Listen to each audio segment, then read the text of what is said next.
सेना ने राजौरी जिले के नौशहरा सेक्टर में एलओसी पर घुसपैठ की कोशिश को नाकाम कर दिया है, जिसमें कम से कम एक आतंकवादी मारा गया है और अन्य आतंकवादियों की तलाश की जा रही है।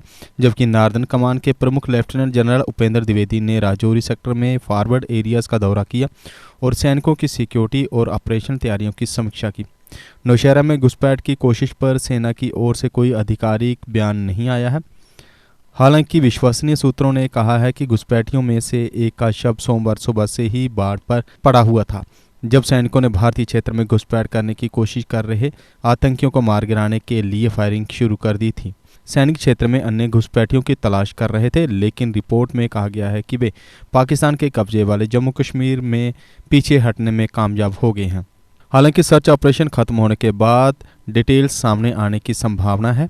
रिपोर्ट में संकेत मिला है कि नौशहरा सेक्टर में झंगार और कलाल के बीच पड़ने वाले रूमली धार इलाके में 3 आतंकवादियों के एक ग्रुप ने सोमवार रात पीओजेके से भारतीय क्षेत्र में घुसपैठ करने की कोशिश की, लेकिन सतर्क सैनिकों ने उनकी हरकत को तुरंत देख लिया और उन्हें चुनौती दी। फायरिंग में एक घुसपैठिया मारा गया। इस बीच नार्दर्न कमान के प्रमुख लेफ्टिनेंट जनरल उपेंद्र द्विवेदी ने सोमवार राजौरी सेक्टर में फॉरवर्ड एरियाज का दौरा किया और सैनिकों की सिक्योरिटी और ऑपरेशनल तैयारियों की समीक्षा की। सेना कमांडर ने सैनिकों के बीच बातचीत की और सतर्कता और उच्च स्तर के प्रदर्शन के लिए उनकी सराहना की।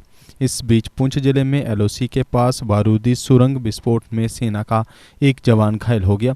रविवार देर रात केरनी सेक्टर में एक फॉरवर्ड गांव में गश्त के दौरान गलती से बारूदी सुरंग पर कदम रखने के बाद बारूदी सुरंग के एक्टिव हो जाने से सैनिक घायल हो गया।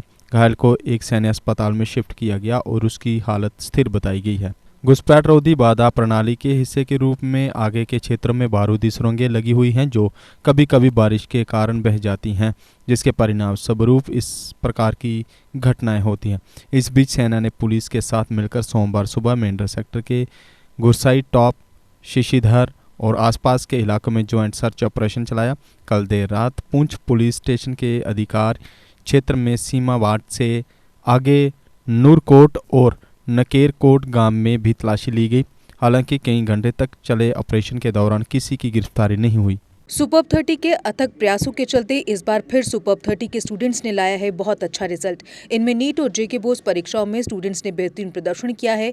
इन बेहतर प्रदर्शन करने वाले स्टूडेंट्स ने ये साबित किया है कि सुपर्ब 30 जैसी कोचिंग आपको कहीं और नहीं मिल सकती। नीट, जेई और जेके बोस यानी 12वीं कक्षा के परीक्षा परिणामों में बेहतर प्रदर्शन करने वाले बच्चों में लद्दाख के शुजात अली वजीर, डॉक्टर बशारत अयूब, मासूम फातिमा आदि कई ऐसे नाम हैं जिन्होंने सुपर्ब 30 कोचिंग पाकर बेहतरीन प्रदर्शन किया है। तो अगर आप भी बनना चाहते हैं डॉक्टर या इंजीनियर तो आ जाएं सुपर्ब 30 में। यहाँ आपको मिलेगी नीट, जेई एग्जाम्स की कोचिंग और 8वीं से लेकर 12वीं क्लास तक के स्टूडेंट्स के लिए स्पेशल कोचिंग क्लासेस। यहाँ पर 50 से लेकर 90% तक की मिल सकती है स्कॉलरशिप, जिसके कुछ ही सीट्स बाकी रह गई हैं। वहीं 10 दिन की फ्री डेमो क्लास भी आपको सुपर्ब 30 की क्वालिटी एजुकेशन से रूबरू करवाएगी। जम्मू कश्मीर की खबरों के लिए जुड़े रहिए जेके अपडेट के साथ।